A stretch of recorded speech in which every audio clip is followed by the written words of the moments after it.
एक बड़ी ही प्रचलित कहावत है बिहार में, कही जाती है कि ये छूछा तुझे किसने पूछा।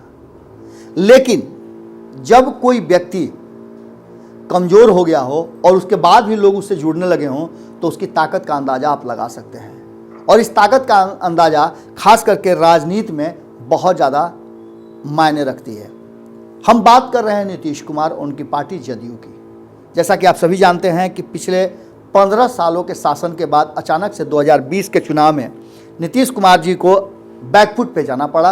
उनकी पिछली जो सीटें जीती हुई थी वो भी नहीं दोहरा पाई जदयू, और इसका पूरा खामियाजा नीतीश कुमार और उनकी पार्टी को प्रेशर के रूप में झेलना पड़ रहा है। लेकिन इन सब के बावजूद कहीं ना कहीं नीतीश कुमार के साथ बहुत सारे लोगों का, नए लोगों का जुड़ना, उनको समर्थन देना इस बात को बता रहा है कि अभी नीतीश कुमार में राजनीति बहुत बची हुई है और नीतीश कुमार राजनीतिक रूप से पूरी मजबूती और सशक्तता के साथ टिके हुए हैं।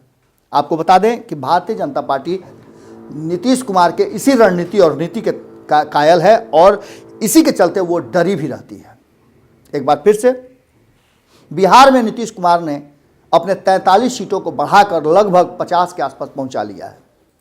जैसे ही 43 सीटों का घोषणा हुआ वैसे ही जीत के इस 43 सीटों में 44वां सीट निर्दलीय विधायक का आया और 45वें सीट के रूप में 46वें, 47वें, 48वें, 49वें, 50वें सीट तक पहुंचने के लिए नीतीश कुमार ने कई तरह की रणनीति अपना ली और आज लगभग 50 विधायकों का नीतीश कुमार को समर्थन प्राप्त है। जबकि भारतीय जनता पार्टी अपने आप को इतना मजबूत कहते हुए भी कहीं ना कहीं पिछड़ती जा रही है। उसके हिस्से में एक भी विधायक पाले में नहीं गए। हाँ, एक बात जरूर हुआ कि उसने भी कई दलों से नेताओं को अपने खेमे में लाया, एक मिलन समारोह का आयोजन किया। लेकिन विपक्ष और राजनीतिक चर्चा यही है कि कबाड़ बटोर करके भारतीय जनता पार्टी अपने आप को शहंशाह कह रही है।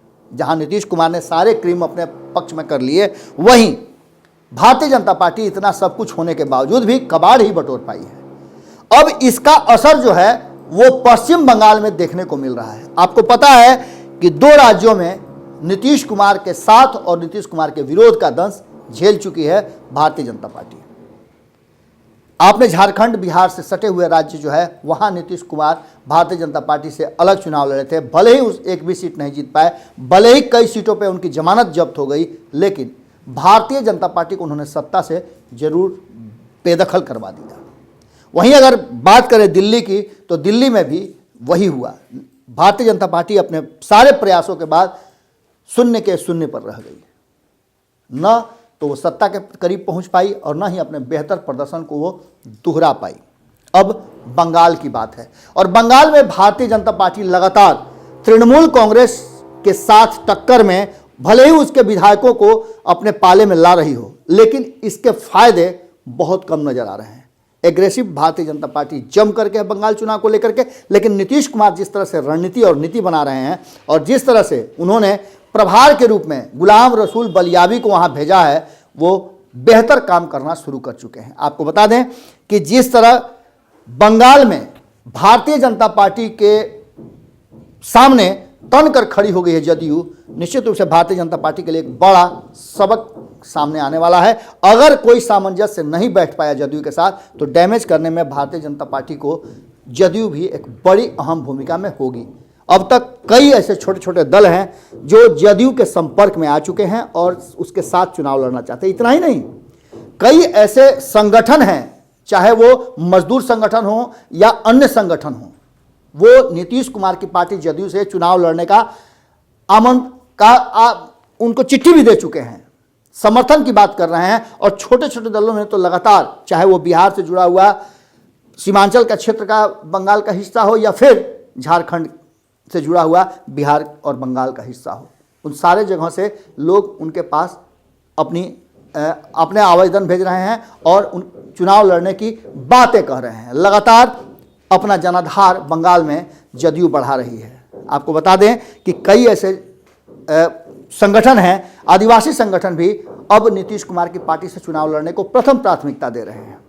कई व्यवसायियों ने भी नीतीश कुमार के साथ जुड़ने का मन बना लिया है और पूरी मजबूती के साथ नीतीश कुमार उन छोटे छोटे दलों के साथ अपना संगठन बना रहे हैं और अरुणाचल के साथ साथ बिहार में जो कमी हुई है उसको पूरा करने के लिए वो बंगाल की तरफ शिफ्ट कर रहे हैं। आपको बता दें कि इन सब में जो खास करके बिहार के लोगों से जुड़ा हुआ क्षेत्र है उस क्षेत्र पर तो विशेष फोकस है, चाहे वो वीरभूमि का क्षेत्र हो या फिर दिनाजपुर का क्षेत्र हो, सिलीगुड़ी हो, मुर्शिदाबाद हो, मटियापुर हो या फिर मालदा हो। ये सारे क्षेत्र बिहार के लोगों से भरे पड़े हैं। हमने आपको पहले भी बताया था कि 30 से 40 ऐसे 294 में सीट है जो बिहार और बिहारियों से प्रभावित हैं।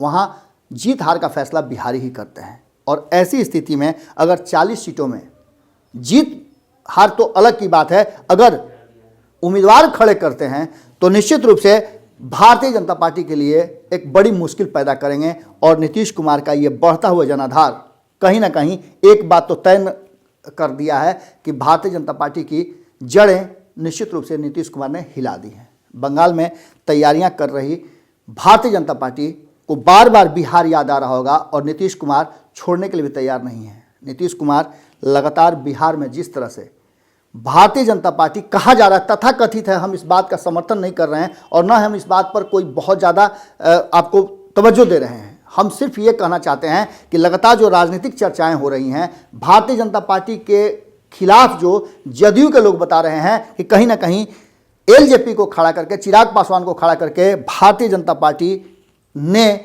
जदयू को कमज़ोर किया है। अब ये बातें बंगाल में उसका बदला लेने की तैयारी जदयू की तरफ से हो रही है। और ख़ास करके अगर बात करें गुलाम रसूल बलियावी की तो वो पूरी तरह से एग्रेसिव हैं। उन्होंने भारत लाइव से बातचीत के दौरान भी ये बातें कही थी कि बंगाल में वो नाको चने चबवा देंगे और एक मजबूती के साथ जो बिहार में कमियां रह गई हैं, जितनी सीटें कम हुई है, उसे वहाँ हासिल करने का और सरकार बनाने में अपनी भूमिका का एक रास्ता अपनाने का काम करेंगे। देखने वाली बात होगी कि जो लोग छोटे छोटे दल जदयू से जुड़ना चाह रहे हैं वो क्या कुछ करते हैं और किस तरह से बंगाल में चुनाव को प्रभावित करते हैं। जुड़े रहें भारत लाइव के साथ। खबरों का सिलसिला तो लगातार जारी है। बिहार और बिहार के लोग, बिहार की रणनीति और राजनीति कितना प्रभावित करती है बंगाल को और कितना बीजेपी को, ये देखने वाली बात होगी। लेकिन नीतीश कुमार जी पूरी तरह से मजबूती के साथ अपने संगठन को और जनाधार को बढ़ाने में आगे निकल चुके हैं और ये कहीं ना कहीं भारतीय जनता पार्टी के लिए एक चुनौती और एक बड़ा, कह लीजिए तो चिंता का कारण जरूर है। भारत लाइव पे खबरों का सिलसिला लगातार जारी है। जुड़े रहें, देखते रहें भारत लाइव और हमारा सहयोग भी आप लगातार निरंतर कर रहे हैं, आगे भी जारी रखें। नमस्कार। अगर ये वीडियो पसंद आई और वह बिहार के राजनीति और बिहारियत से सरोकार रखेनी तो सब्सक्राइब बटन दबा के चैनल के सब्सक्राइब कर ली। ओजे एगो घंटी बा, ओकरा बटन दबा देला से कुल सटीक और मारक खबर रुआ मुफ्त में मिल जाई। अगर रुआ पत्रकारिता के हमनी के नया प्रयोग में सहयोग कर चाहतानी तो ज्वाइन बटन दबा दी। पेटीएम नंबर नोट कर ली 9386816700। धन्यवाद।